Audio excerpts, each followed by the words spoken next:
It's Thursday, February 24th, and you're listening to the Geek News Central podcast, sponsored by GoDaddy.com.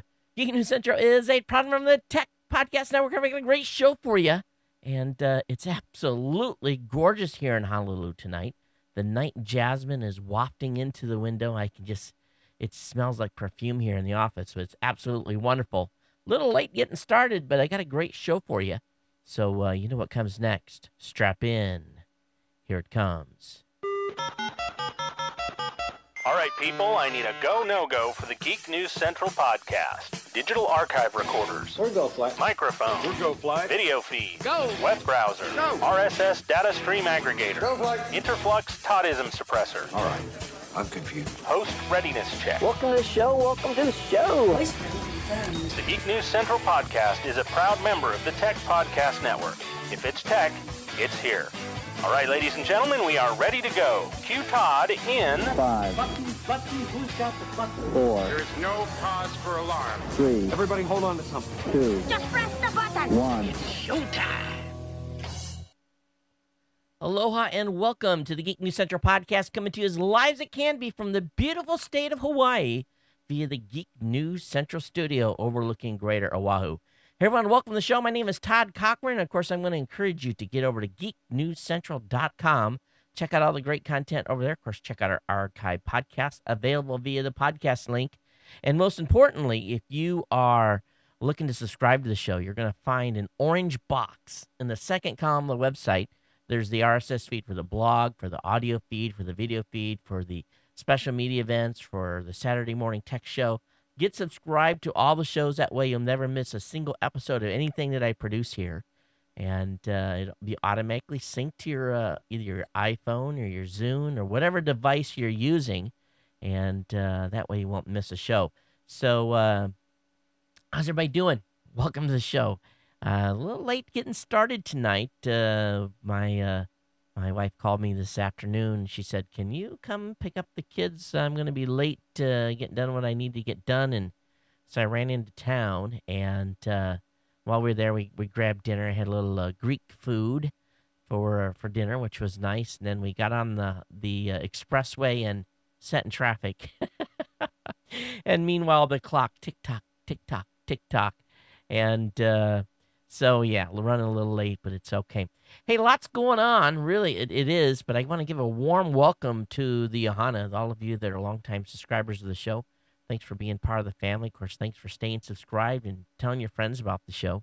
That's what's the most important part, of course, is spreading the word and sharing sharing basically the tech and the talk and the video and everything else that's going on.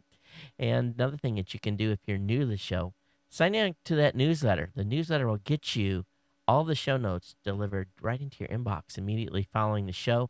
Contains all of the content that I cover. And boy, I tell you, the last 4 or 5 shows, they've been monsters. Tonight, not so much content, so we're probably going to wrap a little quicker, which is good. And, of course, if you're watching on the Roku or Boxy, we want to thank you for tuning in and watching the show there, of course, as well. One thing that I found with doing the longer the show gets, the harder it is for me to crunch the show into a small enough package to put online.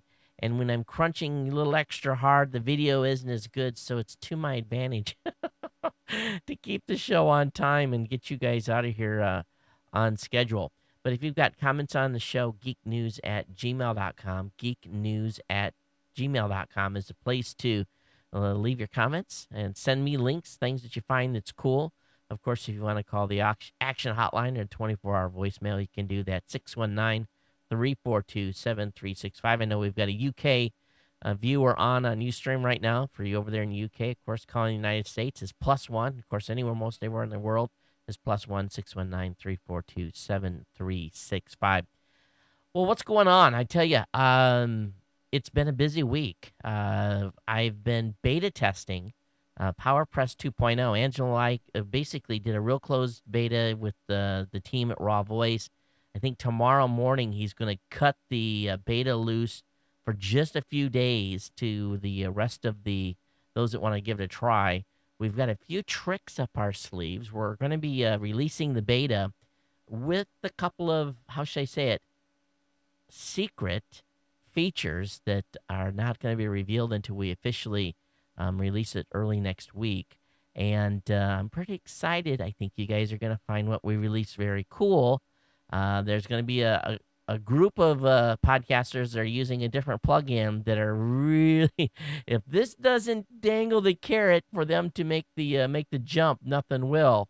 But we're pretty excited about this update. This is a 2.0 release of PowerPress, and some of the features you see at Geek News Central already. The last episode, which is up, if you load it in Chrome and Safari, if you load it in IE9, all the video stuff looks just a little different. And we're doing a little sleight of hand by making an implementation that will work really across HTML5, non-HTML5 enabled browsers, the whole 9 yards. And we've got another thing that we're going to be introducing as well that's really cool, that is going to kind of be like this fallback system. So I'm really excited about the video player and what that's going to bring to basically your enjoyment and being able to watch the show. And of course, the audio is always there for download or for listening live as well. Of course, I want to thank GoDaddy.com for being a longtime sponsor here at the show. And really, GoDaddy is, they help me keep the lights on.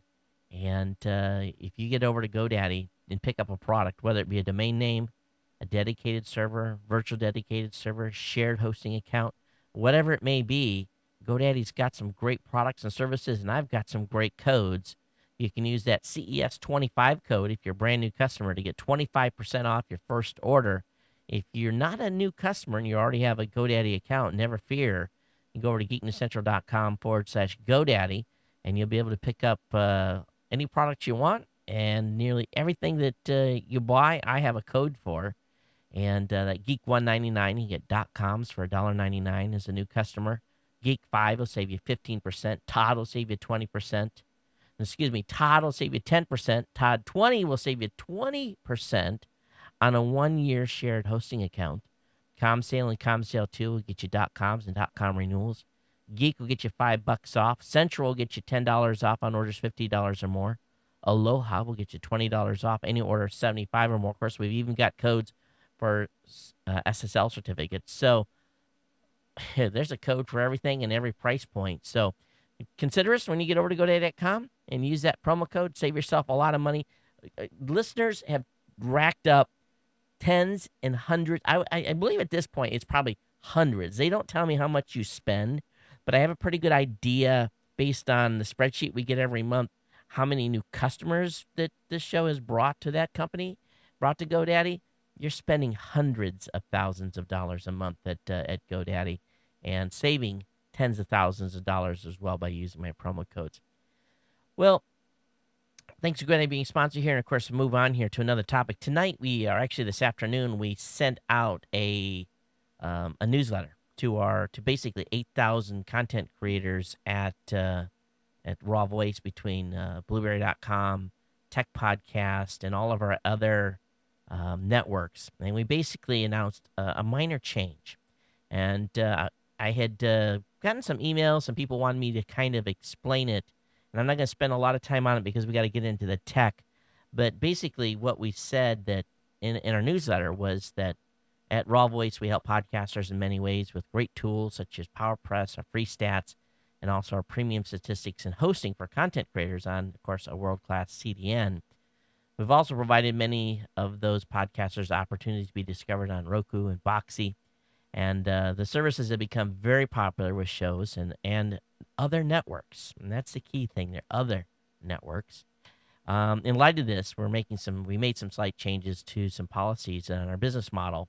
And as of March 1st, shows on our free stats option that feature advertisers from a competing network and those that are negotiated on their own will be required to upgrade to a paid premium account. And that's what it really boils down to, is we've had a large number of networks that are directly competing with us for advertising dollars, setting up stats accounts for all of their shows and essentially getting free stats from us and then reporting that data back to their advertisers and getting that all for free. And we are going to call a halt to that on March 1st. and we're asking shows that are commercial in nature, that are running advertising in their shows, and they're doing it on their own to to pay for a premium account as well. Now, shows that are nonprofit, shows that don't have any advertising in them, shows that are exclusively advertising with us, can continue to use the free stats system. And but we're just we're protecting our business model. And if we don't mind people using our stats, but it's only $5 a month, so it's a very inexpensive product. And we're getting ready to do a major update, so that's going to be huge. It's going to really, basically, we're kind of getting the cart before the horse and basically announcing the premiums required before we do the update. But it was something we needed to move on. And it went on to basically say that our free spirit remains, but we have to make sure that as a business, our practices are sound. And we hope that all our podcasters understand how serious we are about doing business and how it's going to benefit them over the long term. There's going to be some other announcements a little later in 2011. Got some cool stuff planned. We've laid out a great roadmap of where we're going to go this year. And it's a little bit, I'm sorry, we're doing a little business kind of stuff here at the beginning of the show, but really I kind of needed to say it because I'd gotten some Twitter and some direct messages, people asking me to clarify. And we're not saying shows that have Google AdSense or something on their website. We don't care what they're doing on their actual websites, but if they're advertising their shows, we're basically saying, hey, it's you're using our stats, you've been using them for free, you're making money, and you're using that to report back to your advertisers. So come on, share the love a little bit, and work with this. But that's that. Been working on paperwork, and boy, oh boy, just crazy amount of paperwork around here right now. Typical stuff going on, getting ready for a new quarter, getting campaigns ready, getting them, ready to roll. Got some campaigns wrapping down on some other projects that we've got going. So been really, really busy there. But kids' schedule been nuts too, man. The kids can tell one thing. My wife is running the wheels off her car, and she keeps pinging me, honey. It's time. It's time for a new car. And I'm trying to push this off. I keep saying another 6 months. I don't know how long it's going to last. We're going to buy it used. We're not buying a new. But I was hoping to get another year at least out of this car too. But I don't know if it's going to make it. But boy, kids will put some stuff they got going on will put miles on vehicles. That's for sure. Hey, one thing I'm going to do for the next show, I'm going to try a little experiment. All right. I have in my hot little hands, I have an Apple TV. And got it here. It's in the box. I got the shipping container. Actually threw the shipping container down on the floor. And this is a nice little item for someone. So what we're going to do is for every $10 contribution to the show, we're going to go ahead and put your name in, basically the hat. To do that, a minimum $10 donation at, all you got to do is send it to podcast at podcastconnect.com is the PayPal address. I'll have a link up in the show notes, but on Monday's show, we'll give this away. We'll do a drawing. Doesn't matter if 1 or 100 people have contributed. One person will walk away with this, but you'll know if I don't give away money, no one donated, but I know that's not going to happen. So we'll give this away Monday night, and as kind of a thank you for those that help out the show between now and Monday. We're going to try this as a little experiment to see how it goes in raising a little cash for the show. You guys know we got sponsors here, but sometimes the sponsor dollars are spread out amongst multiple people, and it can be a little bit of a challenge at times, and we definitely ask for your support and appreciate it. Let's look here at this rest of the stuff I've got going on. Basically, I think I'm real close. I've been working on some documentation, and I'm real close to sending us some paperwork over to our new show host that's going to be bringing the show on board, and hopefully be able to send that over to him tomorrow for his review, and then hopefully we'll have a new show starting here in about a week, and we'll keep our fingers crossed on that, and it's just taking a little longer than I thought to get all that paperwork drilled down. But I'm looking forward to being able to announce the new show that's going to introduce you. And we've had a number of people send me some emails in the last couple of days, and we're getting some crossover on show types that people want to do. So I need to get with a couple of folks that have emailed me and say, okay, we need to make some divisions here on where you're going to fall out in the type of content that you're going to create, or if you want to create. I guess that's it. But I want to thank Audible, of course, for being a sponsor here at the show, and get a free book on me. And you can do that by going over to audiblepodcast.com/CES. I've been listening to, actually, I've been driving a lot, stuck in traffic. So I've been actually listening to a lot of Audible books while I'm actually driving. And I had an email that came in from Trucker Tom. He's actually got a comment on Audible. We'll save that for the end of the show. But he's got something here that he wants to share about Audible. And, of course, Tom is a long-haul truck driver. And so if anyone knows about having to stay entertained, he does. And I'm sure he's going to share with us some cool stuff. So I have that near the end of the show, of course. All right, let me go ahead here and look at my list and make sure we've got everything done. Of course, if you're following on Justin or Ustream, I want to thank you tonight for joining the show. I definitely appreciate you staying up late and watching. It is greatly appreciated. And I think that's it again. If you got comments, geeknews@gmail.com. Voicemail hotline is 619-342-7365. Be sure to join me on Saturday for the Saturday Morning Tech Show. We'll be getting some hosts lined up tomorrow, and we'll have a great show starting at 9 a.m. Pacific. 9 a.m. Pacific on Saturday. All right, let me go ahead here and bounce open the stuff that I've got lined up for you. Of course, beautiful launch today by Discovery. Oh, my goodness. And it came down to the wire. They had some problems with range control. I was watching it on live stream. I was sitting here at the desk, kind of really biting my nails. I didn't know if they were going to get off the ground or not. But with about 40 seconds before they were out of their launch window, the range coordinator said, okay, we're good, we're go. And they started the last 5 minutes of the countdown. They had like a 2-minute and 49-second window, or like 3-minute and 10 seconds or something like that, in which the shuttle had to get off the ground in order to be in the right position to catch up to the International Space Station. But with seconds to go, Discovery blasted off, had a perfect launch. I did notice in the ascent, I saw in one feed, and I don't know if any of you are watching as well, and I'm waiting for the news to come out on this and for them to talk about it. But during the ascent, I actually saw a piece of foam kind of float and hit the underbelly of the shuttle and then go off into Never Never Land.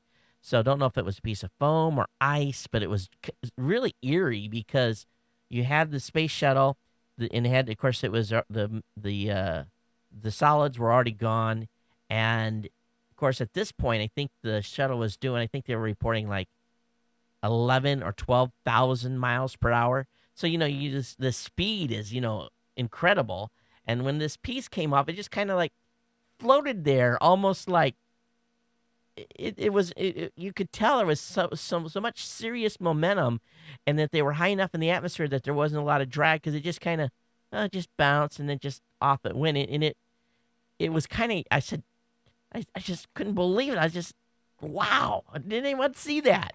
And it was kind of weird. But anyway, we'll see what happens with their inspection of the shuttle. I'm sure it'll be fine. But it was kind of weird to watch that. It really, really was. There's basically a trash hauler, or the ATV, the European Space Agency's ATV, has made it to the International Space Station, and 8,000 pounds of goodies have been delivered, and they're going to start, I think they're going to start unpacking that tomorrow. They're going to have a heck of a traffic jam up there, with 6 astronauts already on the station, and then they're going to have, the shuttle crew. Boy, oh boy, it's very busy up there, and we'll see how it all turns out. But should be a fun week to watch NASA TV and all the activities going on. There's been also at least 8 private spaceship builders have made NASA's shortlist to get a chance to divvy up $200 million of NASA's budget to work with third-party companies. So look forward to see how that's divvied out and what happens from there. One little last piece of space news before we move into tech. Pretty good article over at dailygalaxy.com talking about bizarre alien matter discovered at core of a supernova. And scientists are a little bit puzzled. They're seeing this alien matter, and what it is, I think it's it's basically because it's so hot in the middle of this, and this, remember, this supernova went off like 400 years ago. So what they're seeing is they feel like neutrons or something that have turned into a liquid state. How they see all this stuff, it kind of blows my mind, to be honest with you.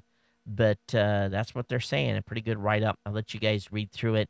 And pretty bizarre stuff. And they've been able to replicate some of this on Earth in cold temperatures, but nothing at the high point.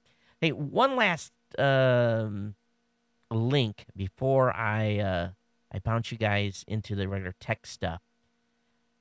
NASATech.net.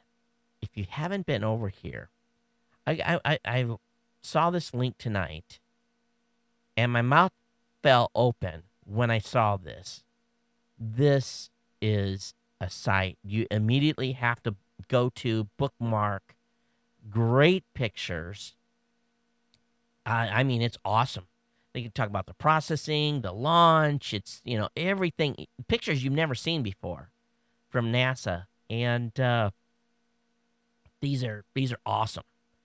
They really are. And it's some pretty cool pictures. So anyway, I have the link up in the show notes for you. Again, it's nasatech.net. But definitely scope this out. And this is on my permanent watch list because it's just a lot of cool stuff. All right, the Zoom, there's already a bootloader out for it. So if you want to unlock the Motorola Zoom that you may have picked up. Oh, wait a minute. Motorola provided the Zoom with an unlockable bootloader, which gave developers and hackers easy access to the hardware. So that's pretty cool. And so one of the folks in the Android community have basically laid out the unlocking guide, and it basically shows you how to get drivers and set things up so you're ready to go.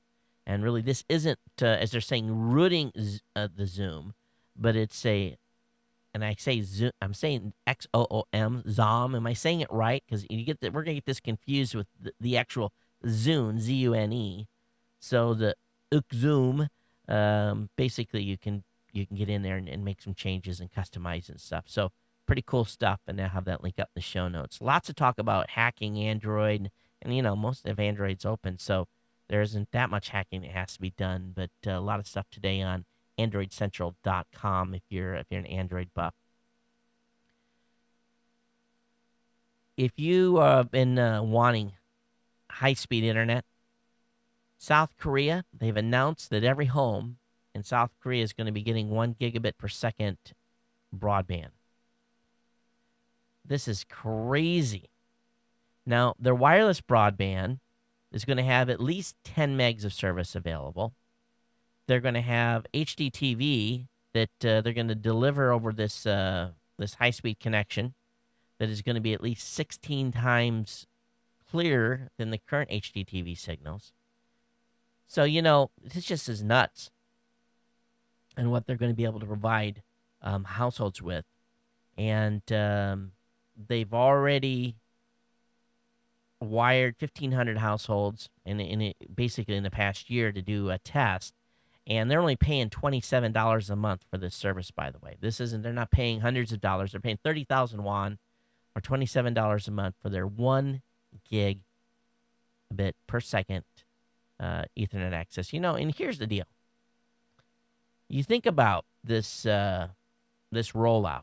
Again, this is 1 gig. We're not talking about 100 meg. We're talking about 1 gig. This is going to be a competitive edge for South Korea. And you're going to talk about a lot being able to get done. Can you imagine the productivity and what we'd be able to do and the freedoms and I can't imagine what would happen if everyone in the United States had, let's just say, 100 megs of service, let alone a gig. Now, obviously, South Korea is, geographically, people live in very dense areas, and it's easier for them to roll this out.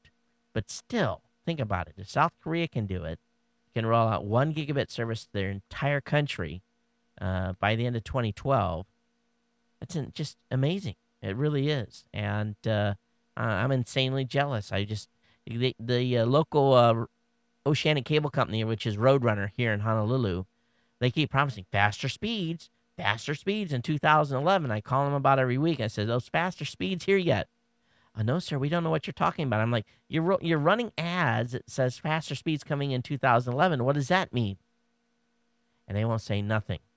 So false advertising, in my opinion.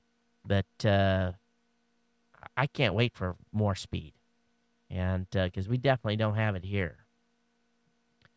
All right, Apple, of course, today announced a new Mac and new MacBook Pros. They've introduced a number of things that are going to be on the MacBook. We'll talk about that here in a second. But one of the things coming in the new version of OS X Lion, they're going to provide what's called AirDrop. And I think this is pretty cool because I've been in meetings or I've been someplace and I've had my Mac with me and sharing. Okay, can you hand me your USB stick and you transfer a file that way and. But what they're going to be doing here is this AirDrop. It's going to be located in the Finder sidebar. Users are going to be able to see other people's machines as long as you have it turned on. And then, if you want to share a file, you just simply drag it into someone's name, and then there's a little thing that's going to pop up on your screen that says, hey, so-and-so, a picture of you from your profile, wants to send you this file, and in a meeting, that would be really cool. And it just drops it into the person's download folder, and you're done. So this is great for public, something like this at South by Southwest or at CES. You don't have to worry about network protocols and all the hassles you have to go through and make sure everybody's on the same IP, same network, same subnet. Just simple. I just wish that Macs would talk that easily with Windows machines. I have the most trouble here getting the two machines to look and talk at each other. As always, the Mac, I got to go over and you log it in and make sure you check it so it keeps in the keychain so it remembers to check in again next time. But invariably, I go to the machine and I can't see the network and I have to monkey with it. What is the deal with that? Windows machines, they all come up in the network. They all act fine together. But even now, that I got the MacBook Pro sitting here and the Mac Tower with with my 16 cores. And, sometimes they don't want to talk to one another. And I'm glad they're doing this. It makes it easy. It'll be worth the upgrade cost just to get the AirDrop feature. So maybe the rest of you don't have trouble, but, you just want it to work.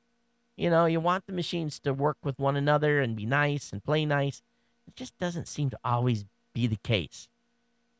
Now, Apple's removed Mobile Me from the online store, and they've discontinued retail boxes. And I'm like, crap, because I just updated about 2 weeks ago my wife's Mobile Me account, and I don't know what they're going to be doing here, but Engadget says, hey, it's going away, and this is anticipation that both single user and family packs are no longer going to be available. And apparently Apple is saying that the service will undergo some scheduled maintenance, and they may be making some changes here. And I don't know if they're going to make it free, but obviously they have had, some sort of probably didn't sell real well. So maybe they're going to make it free. I don't know. Does anybody know anything? You guys got any rumor control on this, on what's going on? But, you can't buy it no more. Did any of you Mac users even buy it or pay for the service on a yearly basis? I know probably some of you did. Let's, I thought I had all the Apple products together. Yeah, here's another article. Apple FaceTime for Mac is finally out of beta. It's available at the Mac App Store for 99 cents. So now you can essentially download this to your Mac, and you can use FaceTime right on your computer, which is pretty cool. And that'll be available for you. Now you just don't have to go cell phone to cell phone. But let's talk a little bit about the new MacBook Pro. And let me just bring this right up on the screen for you here. And finally, finally, you're going to be able to get a MacBook Pro with a quad core in it. About time. I got the machine sitting down here on the floor that I'm using to push the stream to Justin.tv. I've had it more than a year with a quad core in it. I think the computer cost me about $800 because I loaded it up with graphic cards and memory. But pricing out the new MacBook Pro, and oh man, oh my gosh, you had better hold on to your wallet. In Mac, traditionally Macs have been expensive, and they have not at all reduced the price. The 13-inch starts at $11.99. The 15-inch starts at $17.99, and the 17-inch starts again at $24.99. So let's go over here to let me click the Buy Now button, and let me go ahead and click on a 17-inch 2.2 gigahertz quad-core Intel Core i7 with 4 gigs of RAM, 750 gig hard drive. I'm going to go ahead and select that, and let's see what happens here when I add some features. If I want to go up to the 2.3 gigahertz quad core, that's another $250. If I want to take and go from 4 gigs of memory to 8 gigs, that's another $200. 750 gig hard drive, that is woefully too small. So I definitely want to get let's drop a 500 gig. Well, let's see here. How can we do this? Is it going to let me pick up? Yeah, let's put a solid state drive in here. Let's go with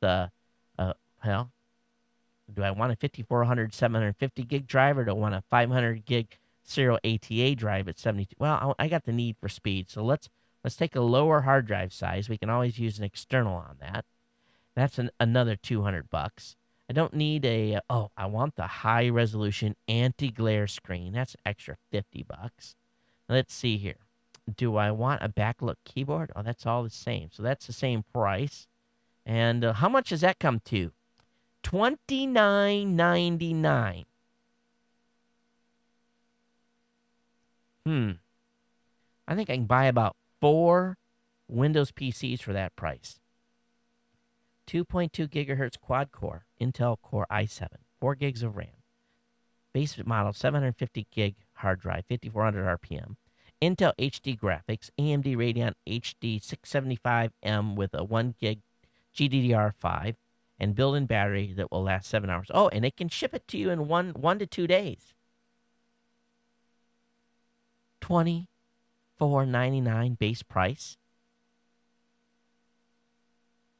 Whew, fanboys, I'm the first to admit we've got I've got 3 Macs here.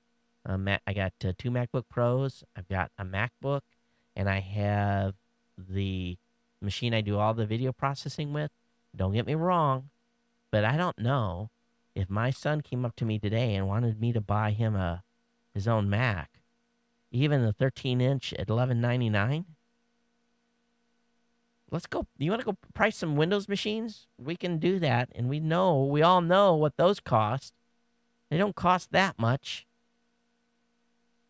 It just blows me away how much Apple can get away with for charging for the products. And I know the fan, go ahead. Come on, bring it on, fanboys. geeknews@gmail.com. Tell me why.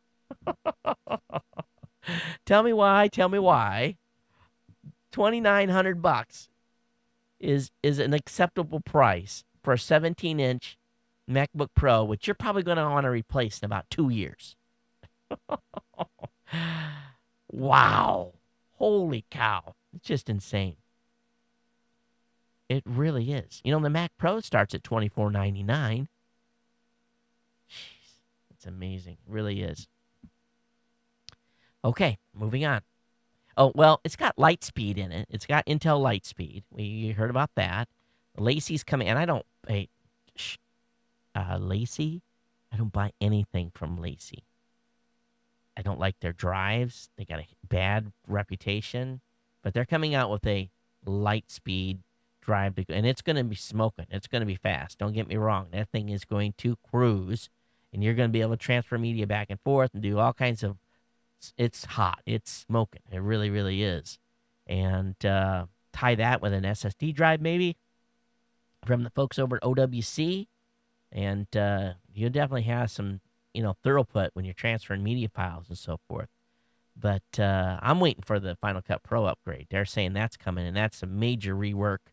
And that's another $500 bill. But for me, it's worth it because I use that tool a lot, and it's a deduction for my business. But I guess Mac at least they've moved forward, and guess what? We're still waiting for USB 3.0. Intel's promising native USB 3.0 support someday. So, oh, wait a minute.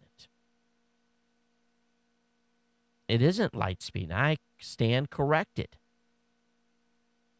The Lightspeed, the proprietary high-speed interface technology and shoehorned into Apple's new MacBook Pro. Yeah, it is Lightspeed. Or maybe I'm confused. Intel's fully supports USB 3.0 and plans to integrate it in the future, said company's Jason Ziller, which sounds like a fairly potent promise to us. But considering how long Intel has been dragging its heels, and this is over at Engadget again. But anyway, we've been. My understanding is that the Thunderbolt technology is essentially Lightspeed, but it's not. Okay, so what is Thunderbird?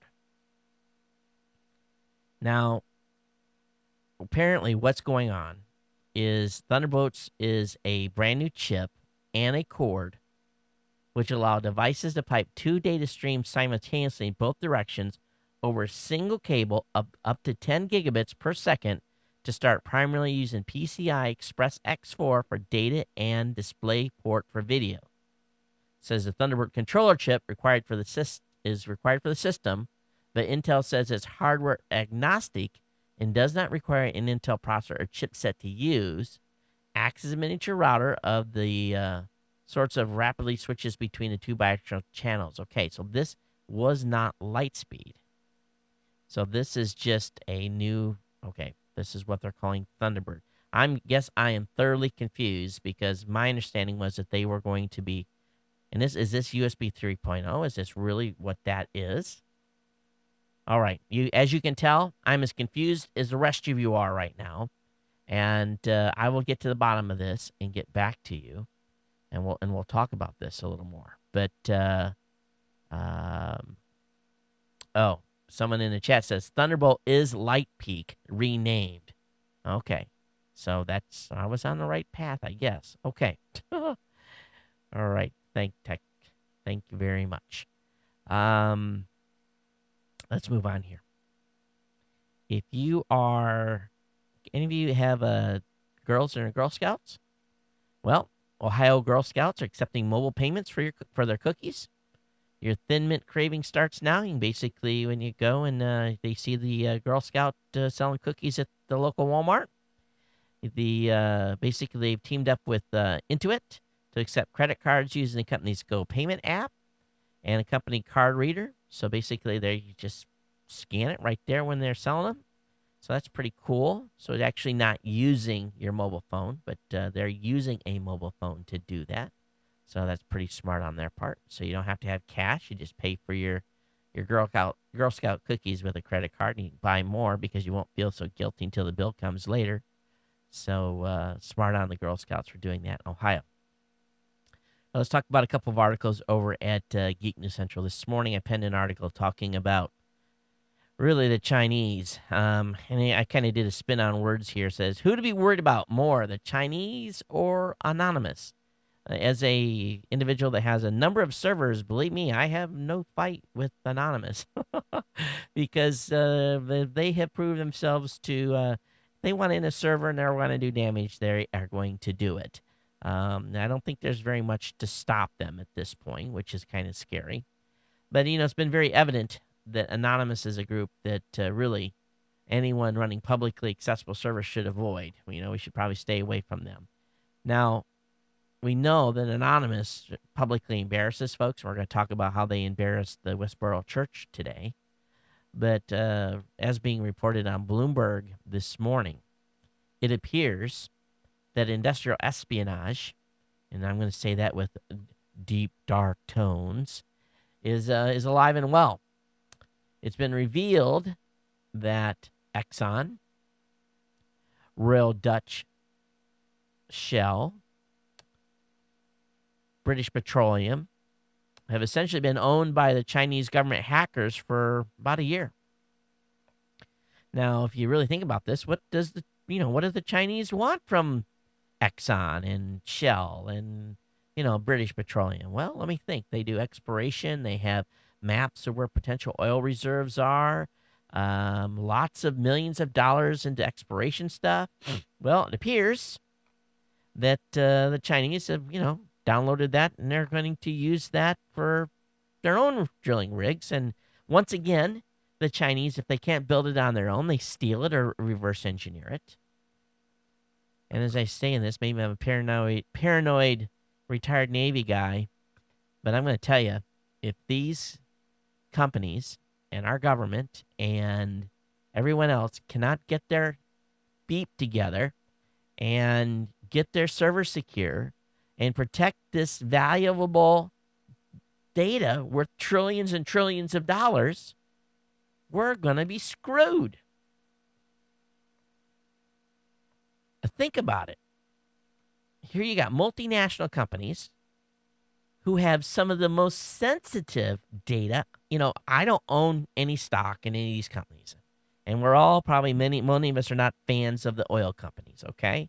But at the same time, do you want the Chinese to have this data instead of Exxon, Shell, and British Petroleum? I would much rather have those companies have that data and keep the oil flowing to us so we can drive our SUVs and keep our power grid on.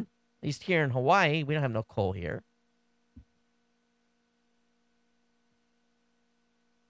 When are we going to start fighting back? When are we going to start taking them to task? Oh, the Chinese said we didn't do anything. We're innocent. Yeah, whatever. Whatever. Don't get me wrong. There's plenty of lovely Chinese people. Lots of great Chinese people here in Hawaii, of Chinese descent. Fantastic people. Well, what their government does is a totally different issue. Companies large and small better get their act together and better start improving their security. Because if it isn't the Chinese, then it's going to be anonymous putting your company's content all over the web. I'm sorry if I'm ranting. This honestly just completely blew me away. And they're not saying what they took. I can tell you what they took. They took everything. They took everything. They probably got the Coca-Cola secret formula too. Oh man. Man, oh man, oh man. Man alive. What do you guys think? Am I off my rocker here on this? geeknews@gmail.com, voicemail hotline 619-342-7365. I really want to hear what you think about this. And it could be more than the Chinese. One thing about the Russians, we knew the Russians were doing espionage against the military and industrial espionage. But, basically, they were building most of the stuff on their own. They were reverse engineering some stuff. But, it was pretty defined. There was this, you knew that was the enemy. You knew because they weren't coming here and going to our colleges.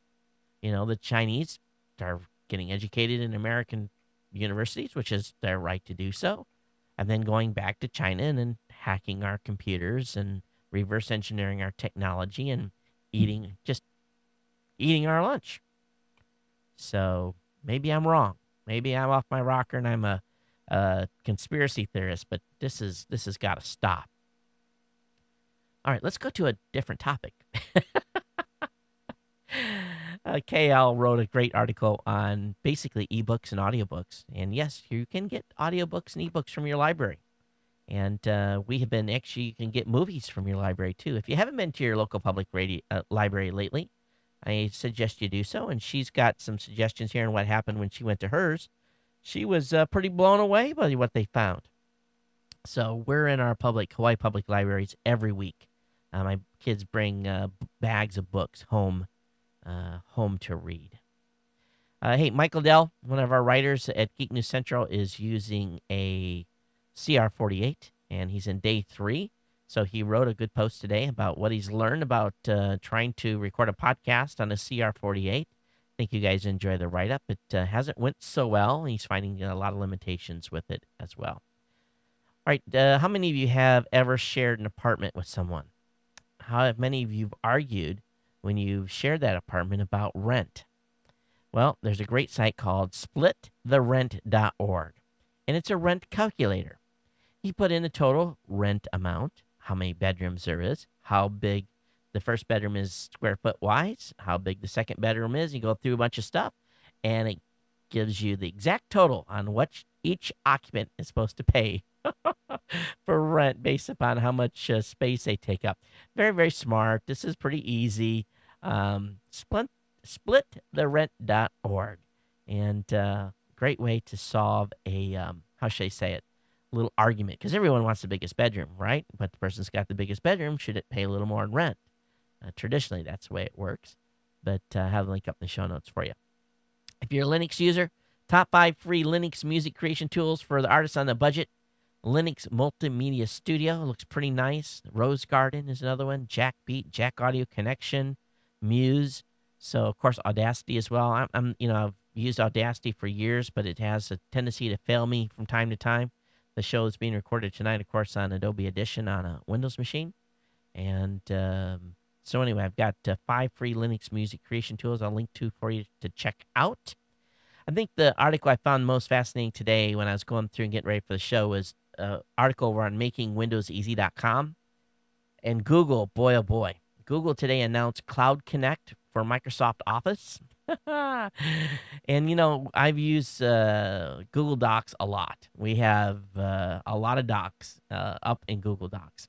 I guess that's kind of a play on words. But anyway, today what they've done is you can load a plugin into Office 2003, 2007, and 2010, and it brings doc-type functionality to all of them. You can have a Word doc open, and then you can use all the standard doc tools, that you're used to using, and you can do collaboration. You can have more than one person in the Word doc using this Google Cloud Connect. I'm sure Microsoft hates this, but I thought beautiful. Finally, because there's some stuff you want to format a certain way, and Google Docs is not totally the perfect word processor, no matter what they've tried so far. But being able to do this is very, very cool. So I'll be downloading and installing Cloud Connect, and I'll be twisting my guys' arms. Come on, guys, let's try this. And I'll let you know how it goes. But if anybody's used this, I'd love to hear your feedback on it. And I'm sure this probably makes Microsoft just a little bit more nervous. All right, of course, Amazon here just announced for Amazon Prime members that they would be able to do unlimited streaming. And a survey that's been run says that Netflix subscribers could jump ship to Amazon. And of course, if you've got a Roku, you've already got Amazon channel on there. And if you sign up for the Amazon service, which is $79 a year, they're going to make available just as much or more than what you got available on Netflix. So here's the thing that's pretty cool. 36% of existing Amazon Prime subscribers said that they would cancel Netflix and use Amazon Prime Instant Videos instead. An additional 33% said they would keep their Netflix subscription and use both services. That's what I'm going to do. With 10% saying they would continue to only use Netflix, maybe. Meanwhile, 21.5% said they didn't know how they would use the service. So it might be worth it for you, if you've got a Roku box, to go out and sign up for Amazon Prime and give it a roll for, I don't know if you can sign up on a month-to-month at $79 a year. Might be worth it just to give it a roll. And then if it turns out it's better than Netflix, you can cancel your Netflix subscription, which is month-to-month. So I'm going to do it. I'll go ahead and pay the subscription, and I'll let you guys know how it goes over the weekend when we watched some movies. But I'm telling you what, I'm missing some of my stuff that I can't get because we've cut the cord, and I'm looking for it online. I'm trying to. I would pay for it, but there's stuff I just can't find from Discovery, from TLC. So that's the only thing is I've not liked about cutting the cord so far. Over on New TV at Giga, they're talking about is pay TV making a comeback, and essentially what's going on here. After 2 successive quarters of subscriber losses, the big TV providers may be making a little bit of a comeback. Comcast TV Everywhere might be paying off, but they feel that what could have drove the numbers here is potentially with the Q4 and Q1 being big sports quarters, is what's driving people not to unsubscribe from their cable TV service. I'm gone. All right, hey, over on O Gizmo, I love this site. This site finds me all kinds of cool stuff. I don't know where they get their source information on this, but my wife would not allow this in my house. But fellas, what do you think? What it is? It's a lab nav, and for those of you watching the video, you can check it out. It lights up your toilet for those late night bathroom trips. And I like the one because it's got a target. And if nothing else, I could do this for my 2 younger gentlemen that are in the home that have how should we say it, an aiming problem from time to time. And it's a simple solution for that, though. What I found is you make them clean the bathroom every weekend for a couple weekends in a row, and the aiming issue kind of goes away. But anyway, this Lav Nav lights up. It's $32. And the only thing is you hope it has really good stickum tape, because I'd hate to have to fish this thing out of the bowl when it didn't hold real well. So one thing that anyway, I'll have that link up in the show notes for you. Another product that I found was we actually saw this at CES. We have a video on it. It's called the Nomad Brush and iPad. This thing's pretty cool. You actually use a brush and you can paint. If you haven't seen this video, I saw it over on Ogizmo. It reminded me of the interview that Jeffrey did. So just do a search on Geek News Central for Nomad. I'll see if I can find it, put it up in the show notes. But I will give Ogizmo credit for this, for kind of doing the hat tip and reminding me. But if you are, like to try painting, and you want to try painting on your iPad, and you can save this, and you can come back to it later, which is cool.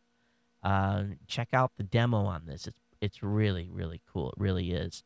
And you can change colors and mix, and it's fun. And if nothing else, your kids will just absolutely have a ball with it. It's $24 for the program and for the actual for the brush. And this is a great way to have some fun and let your kids bring out the artiste in them. And I'm sure we're going to see some pretty cool stuff. The Nomad brushes are all handmade, and they're made of natural and synthetic fibers. So, but anyway, pretty cool stuff. Link will be in the show notes on this as well, of course, as all the articles here. Hey, those of you that are using a BitTorrent anyway, you may want to check out a new trackless torrent search engine called BT Dig. And this is interesting. BT Dig is doing some stuff to try to keep you from being tracked, and it's the first trackless torrent search engine.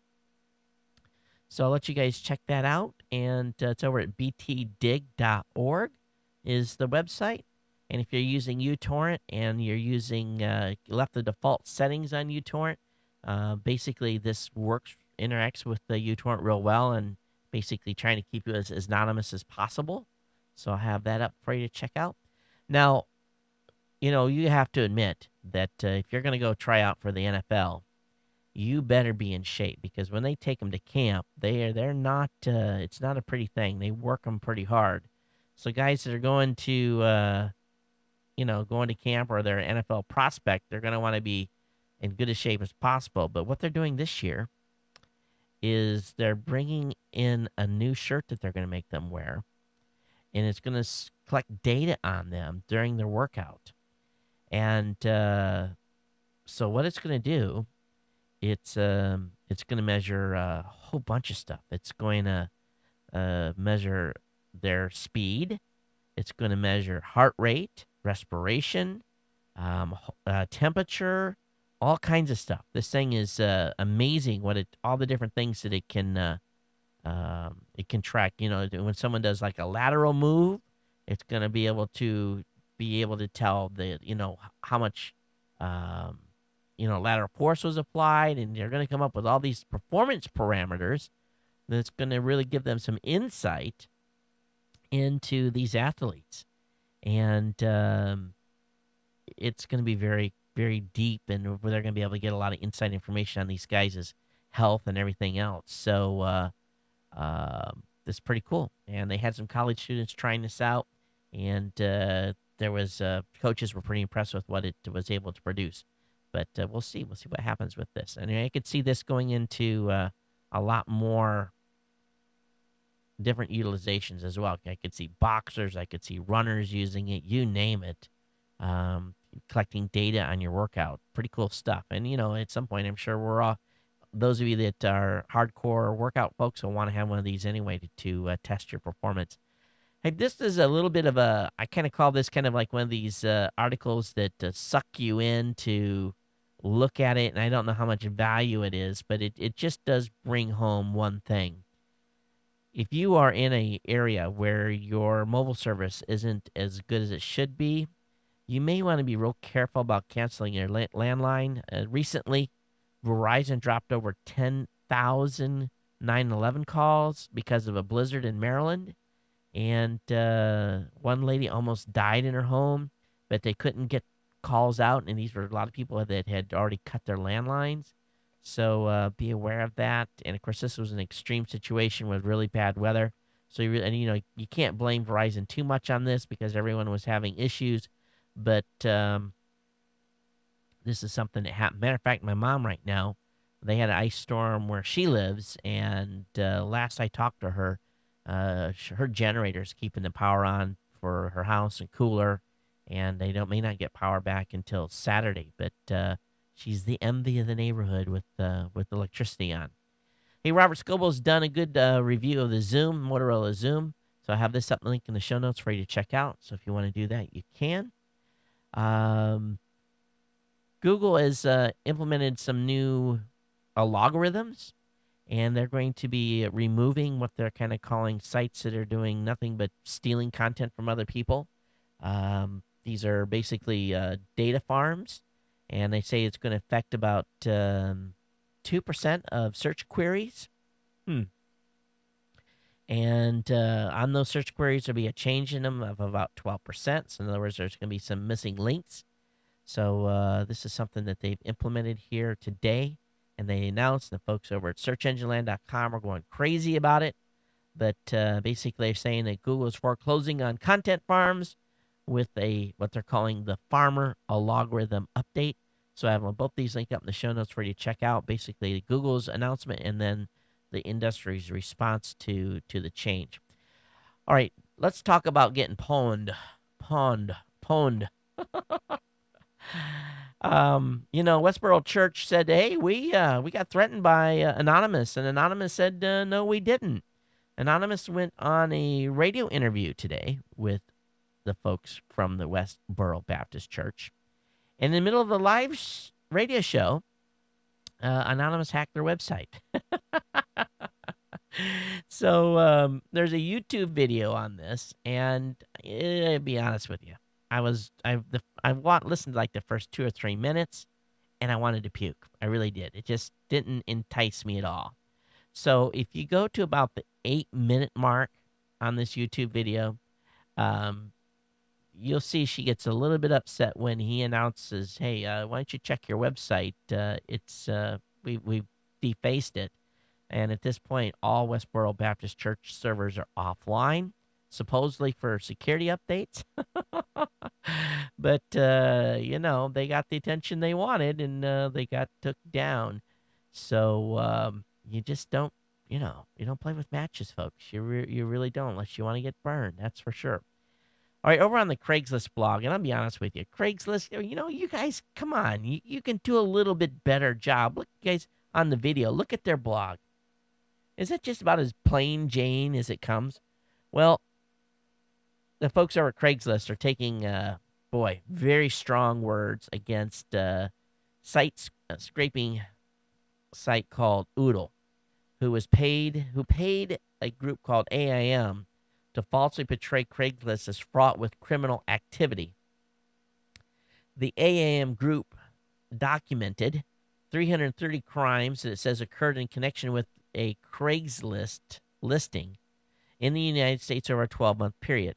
Well, the folks at Craigslist comes back and says, do you understand how many billions of human interactions happen on Craigslist, and that there were 570 million classifieds posted by 100 million or more U.S. Craigslist users, and you could only find 330 crimes out of 570 million listings?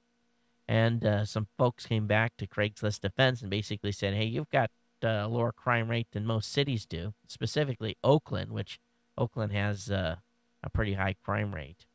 So, but anyway, this link will be up in the show notes for you to check out. But Craigslist is like, this story was ridiculous.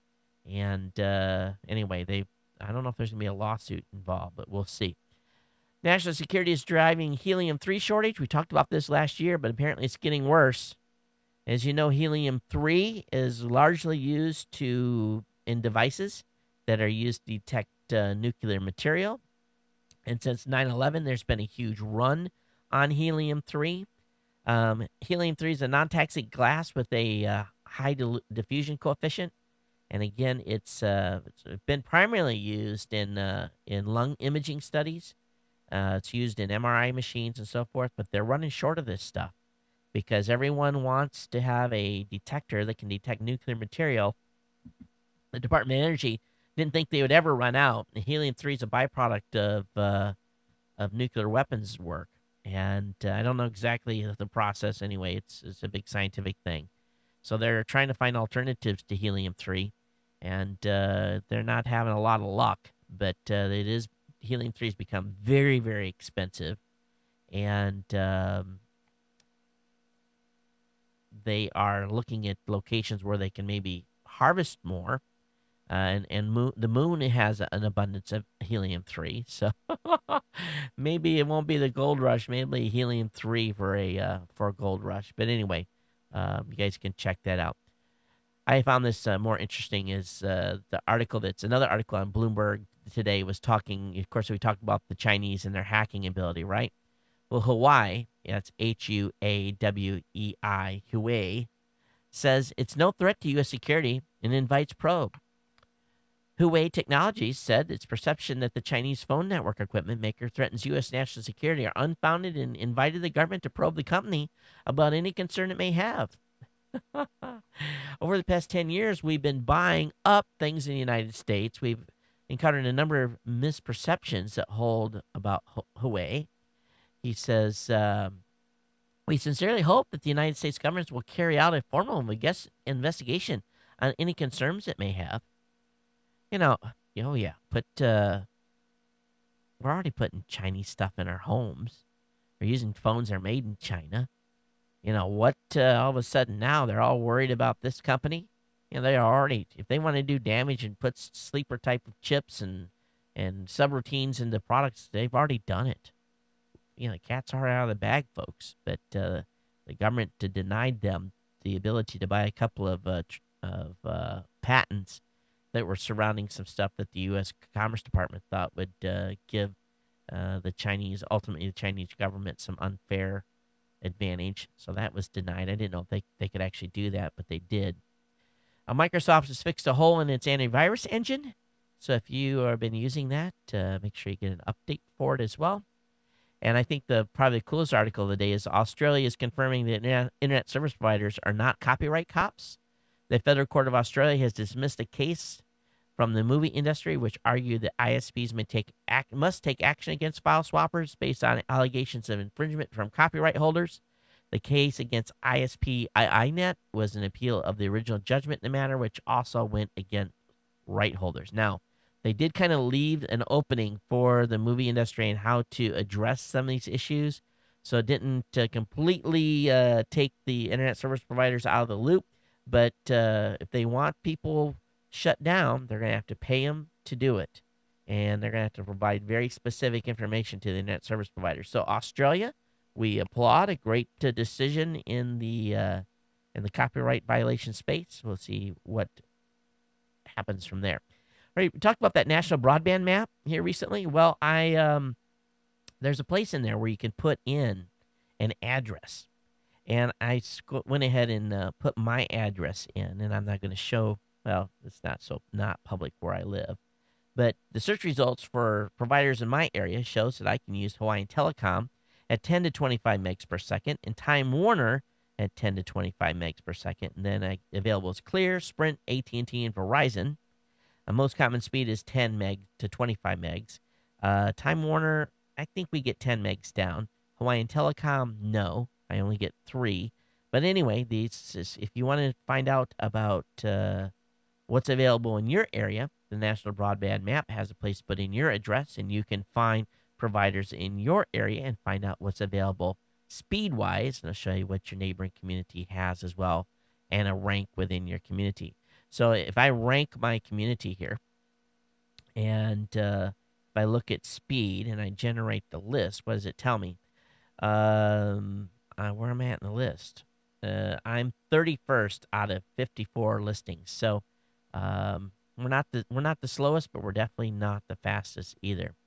Hey, over on ours, they're talking about piracy at the really affecting worldwide sales at the movie theaters. 2006, movie sales were $25.5 billion worldwide. 2007, 26.3.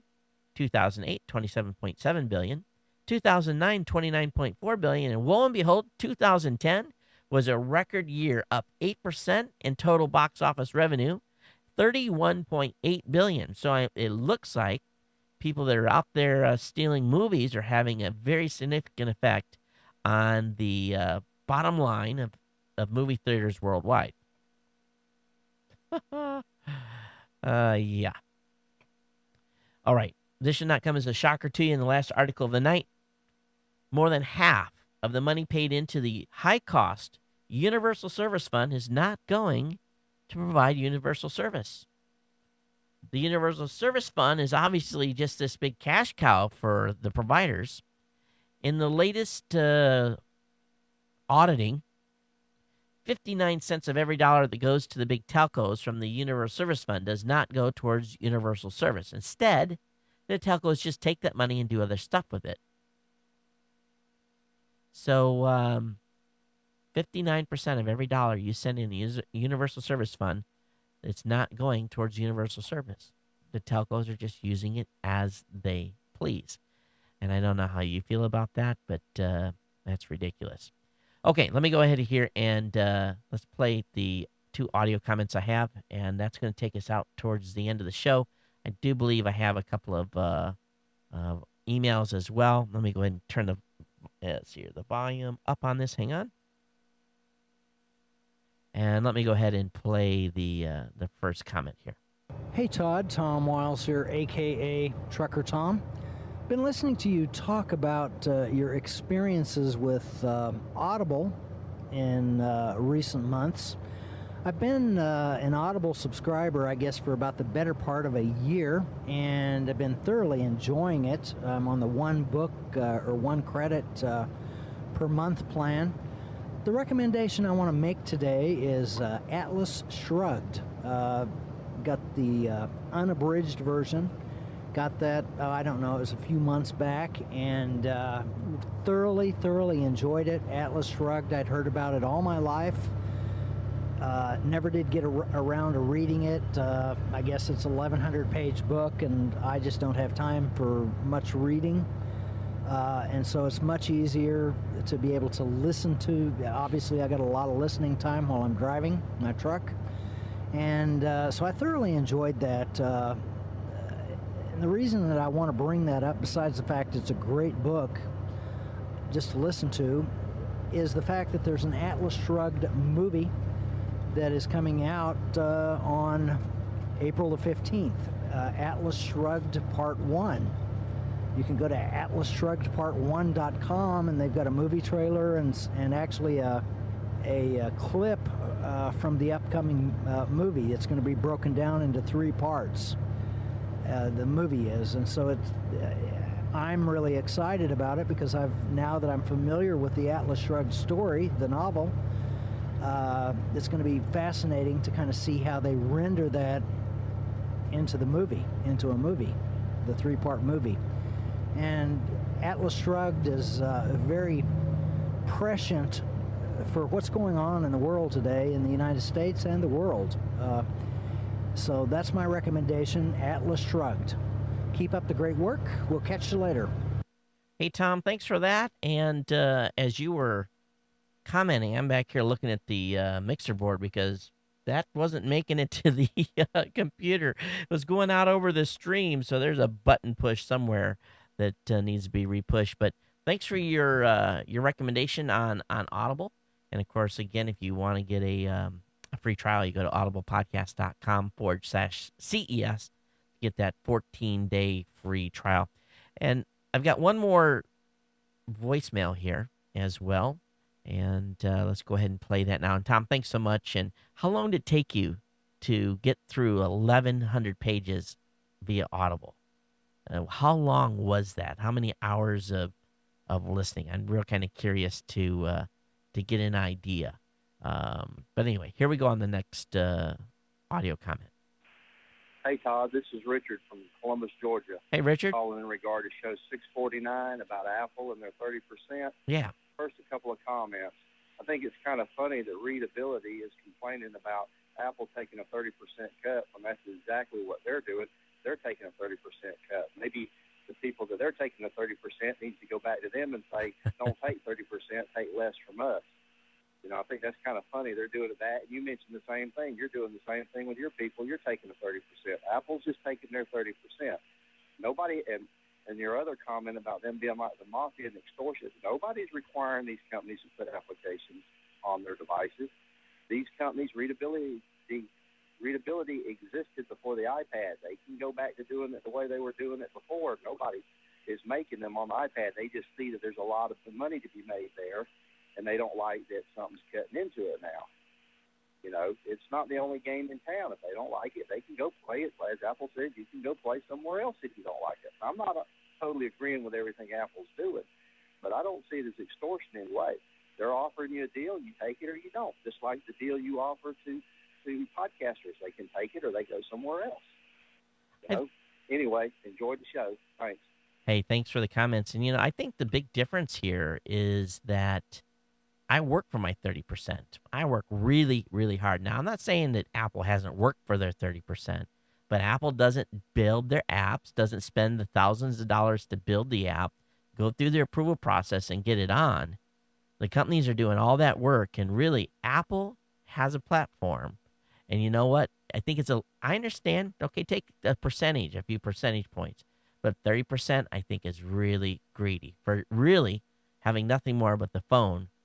You're having to build Apple's not providing the app. Apple's not providing the audience, so yeah, I don't know. I still think it's high. I still think it's extortion.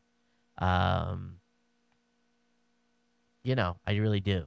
But maybe, I don't know. I guess I understand your point, but I still think it's extortion on Apple's part. I think they're greedy, and I think the Federal Trade Commission is probably going to come after them a little bit. They're already looking into this. So we'll see. We'll see how this all turns out. Time will tell. But I sure wouldn't want to have to pay it. That's for sure. Someone sent me a NBC Universal. Actually, it was Robert sent me an NBC Universal link to an NBC Saturday Night Live clip of Mom Jeans. We've killed this already. Thanks, Robert, for that. I appreciate it. It is greatly appreciated for your link. Got an email here from Richard talking about Todd. You should read this. A phony firestorm rages over Apple's future. So I'll have that up in the listener link. We appreciate you sending that in. I got a article here from Jim. He says, "Hey Todd, from the New York Times, workers sickened at an Apple supplier in China. The company had said it ordered a contractor to stop using a toxic chemical making iPhone screens, but workers said they were pushed to quit." So I have this link up in the show notes. So it's more slave labor type stuff going on in China. Got an email here from Jeremy, and he sent me a TechCrunch article. It says, next question? What's a publishing app? And this is in response to Steve Jobs basically saying, "Oh, this doesn't apply to publishing apps." But anyway, I'll have these links up in the show notes. So everyone that sent stuff in, I appreciate it very much. And for those of you that have hung out with me here for the past hour and 16 minutes, it's greatly appreciated that you've tuned in and have watched. Of course, everyone that's up on Ustream and on Justin.tv, thanks for hanging with me tonight as well. I'll be up after the show's over to chat a little bit. But for everyone else, hey, we'll be back here Saturday morning at 9 a.m. Pacific for the Saturday Morning Tech Show. We'll do it live. Have a couple of guests come join me. And, of course, if not, we'll be back Monday night for the live show with a Tuesday release of the show and Friday release of the show, of course, as always. Again, my name is Todd Cochran from GeekNewsCentral.com. And, of course, send your comments to geeknews@gmail.com or the voicemail hotline at 619-342-7365. Until next time, everyone, take care and aloha.